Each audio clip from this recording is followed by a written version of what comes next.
Good morning everyone! For today's video, samahan nyo kami, samahan nyo ako na ihatid ang aking mga Junakis sa kanilang school, and then ihatid natin si Mr. sa kanyang work.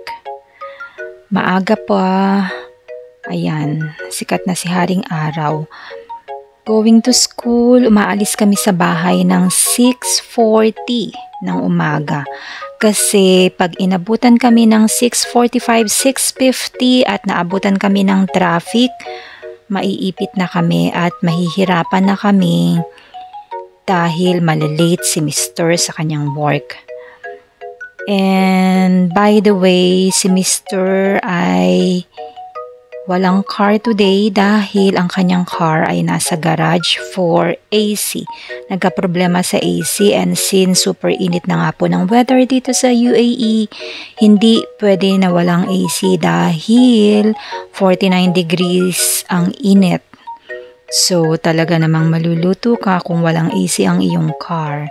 So ayan, medyo maganda pa nga po ang daloy ng traffic sa ngayon at the moment dahil maaga pa.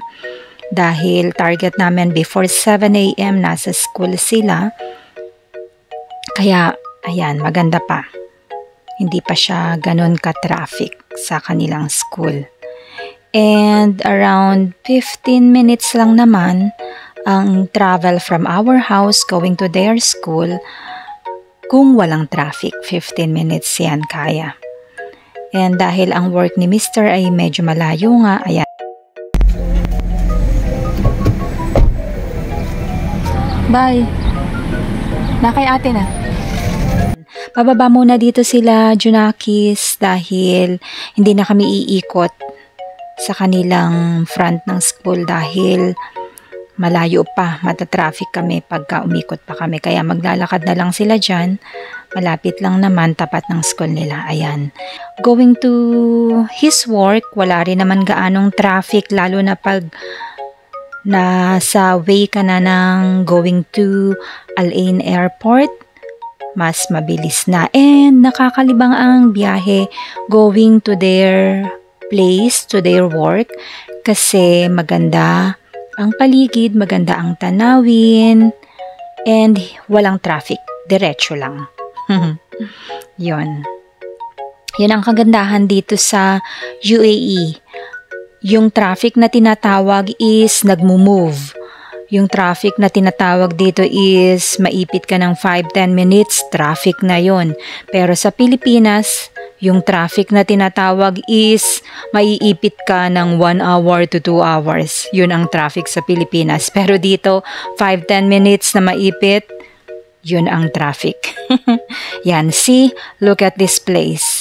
Look at this, diba?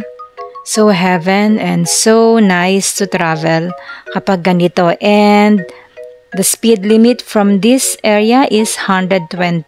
So san ka pa, diba?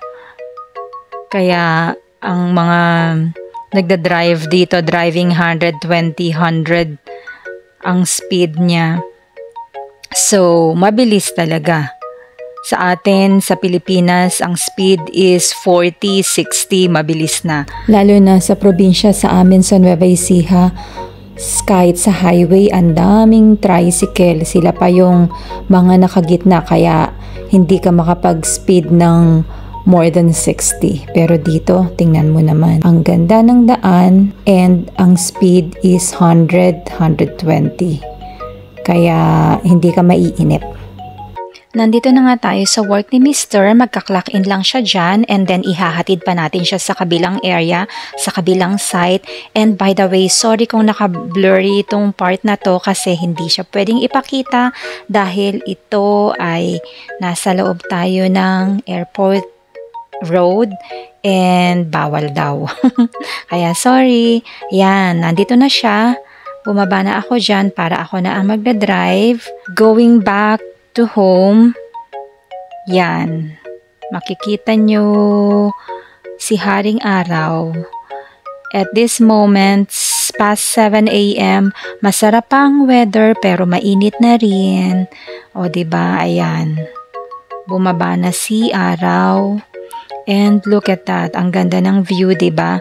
Pag malamig, tumatambay kami diyan sa mga gilid-gilid diyan habang nagko-coffee, habang kumakain ng pizza or whatever, 'di ba? Ang ganda ng paligid nila. And may one time din na dito kami nag-abang ng fireworks kasi mataas tong area na to, and yung fireworks sa baba, makitang-kita mo dito. Yan, may ginagawa sa area nila. Pero ganun pa man, hindi mo pa rin siya masasabing traffic. Kahit na may mga construction aside. And sa signal naman, ma-stop ka lang for few seconds, 1 minute, ganyan. So, not a big deal, 'di ba? Yan ang aming life dito sa UAE. And magpapagas muna tayo. Yun lang, medyo mahal na rin ang gas. Nagpa-full tank ako dyan.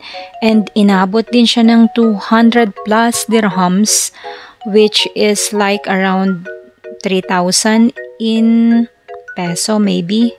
Depende, I don't know how much is the conversion now. Pero kasi kotse lang yan, drive ko, sedan. Pero malakas din kasi ang makina niya, 2.5 ang Altima, kaya malakas din siya sa gas. Yan. Pauwi na nga po ako. I am driving around Al Ain Abu Dhabi Road. And with 80 or 100 yata ang speed limit dito. Pero hindi naman ako nag-i-speed to the max. Kung 100 is nasa 80 lang ako, ganyan. Bago nga tayo umuwi sa bahay, dadaan din muna ako sa grocery na malapit sa amin para makabili ng konting mga needs namin sa house. Merong 24 hours supermarket na malapit, so doon tayo hihinto na kahit 7:30 in the morning is bukas na sila. Yan. Medyo matraffic na ng konti kasi nga school. Yan. Dito is Maharan Hypermarket. 24 hours yung supermarket na yan. Kaya dyan tayo pupunta kahit very early in the morning, bukas na sila. Ayan, nakabili na ako, uwi na tayo sa aming bahay, which is like 10 minutes away from here. Diyan sa Maharan.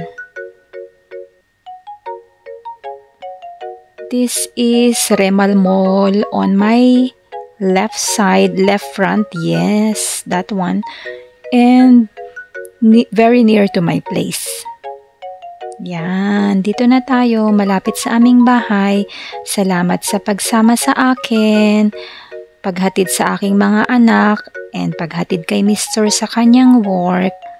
Dito na tayo sa aming bahay. Magandang umaga and hanggang sa muli. Bye-bye! Sorry naman sa aking pagparking, atras-atras abante, balik-balik, balik-balik. Good day!